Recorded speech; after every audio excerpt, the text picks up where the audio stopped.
Hey there people, it's me, Yordleman the Waifu Collector, the only fair human on earth, and we are here to talk about Kirby, and we are here to talk about Smash Bros. But allow me to have a bit of a prologue first, but I promise I'll wrap it around, just stick with me, because we're kinda in a weird uptick or resurgence of arcade kart racers. Of course, there was the return of Mario Kart, with Mario Kart World being the first new entry in over a decade, and being paired with the Switch 2 and making a big ol' hoopla as it does. But then we also got Sonic Racing Cross Worlds, which currently seems to have been hitting a moderate success when taken for what it is. It's got over 1 million players and all that jazz, and of course, you're never gonna really surpass Mario Kart or anything. I doubt that was the goal, but like I said, it is seemingly hitting a moderate success. Regardless though, Mario Kart World and Sonic Racing Cross Worlds aren't even the only kart racers here or on the horizon, and just having two of these things existing at the same time is already a small miracle. But just recently, there was what appeared to be a small leak that seems to imply the existence of a new upcoming Crash Bandicoot racing game. Basically, the dev team for Crash Team Racing, Beanox, updated their Twitter/X banner with an image of a bunch of games that they've worked on, and within that image was an updated render of Crash, the one from Crash 4, on a race kart. And the Crash 4 Crash is not the one in Crash Team Racing, and it looks even more suspicious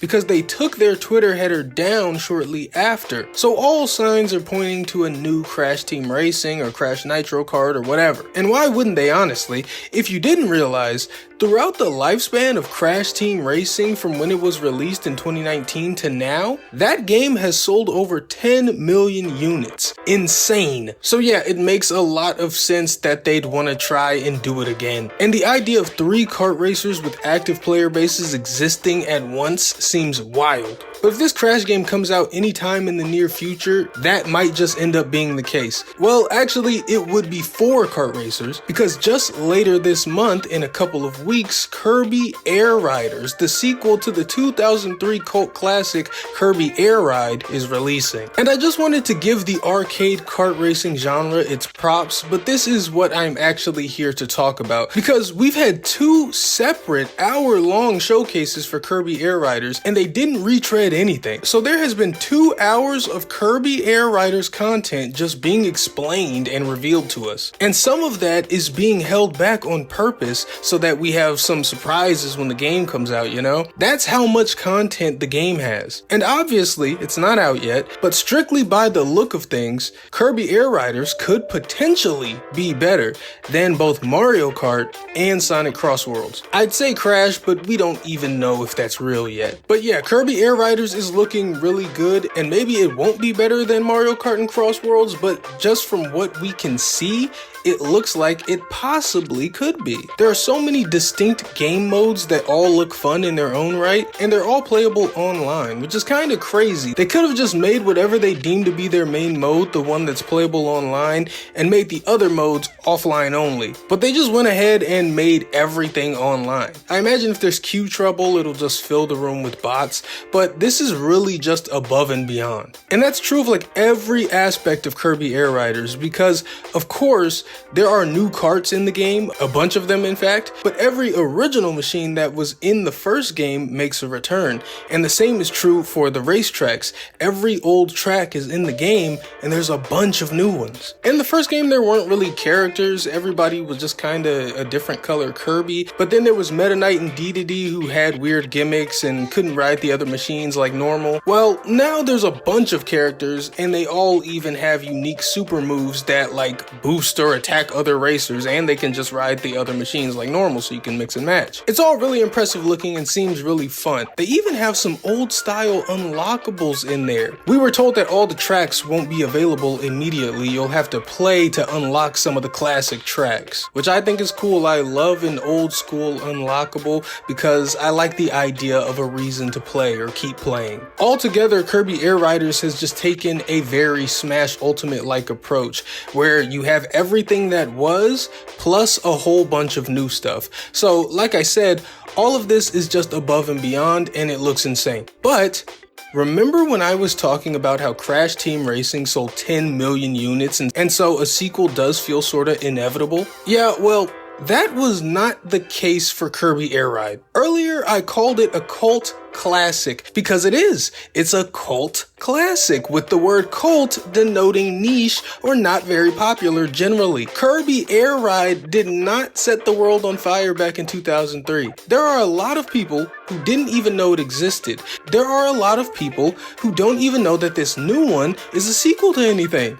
So frankly, it's a little weird not only that there's a sequel at all, but that the sequel seems to have a lot put into it. And some of that is just time. It's been over 20 years, so naturally some stuff is just gonna improve. But some of the lengths that they've gone to and been allowed to go to by Nintendo seem odd considering the lack of general popularity surrounding Kirby Air Ride. And the fact that it's a big battle against yourself as Nintendo, where you've very clearly got this market covered with Mario Kart. It's all kinda odd until you remember that the game director for both Kirby Air Ride and Air Riders is the legendary Masahiro Sakurai, most commonly known for being the man behind Super Smash Bros. And Sakurai put a lot of time and effort into Super Smash Bros. So much of getting all those guest characters and crazy cameos comes down to him and his ability to network. So much marketing and plotting and planning and contract discussion and long-term deals need to be ironed out to make a guest appearance happen oftentimes. And not only are there an insane amount of guest characters in Smash Bros, but let's dial all that business jargon up to 11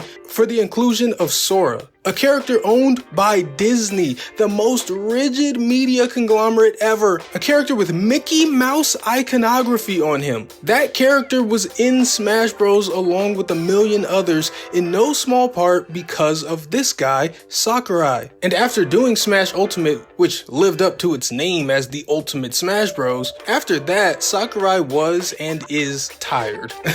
He has been openly tired. He has said it himself. He's even talked about grooming proteges to take his place. So because of that, and the fact that Smash Ultimate did everything, fans had and have no idea what to expect from a new Smash Bros, or when to expect a new Smash Bros, or if they should expect one at all. Because Ultimate really felt like a swan song, it felt like the end. But I've mentioned before that one of the simplest rules of business is that if it makes money, you don't stop. And Nintendo is a business at the end of the day. So you can count on Smash coming back somehow, some way. But Nintendo would rather not have to figure out that how. They would rather just be able to keep doing what they're doing.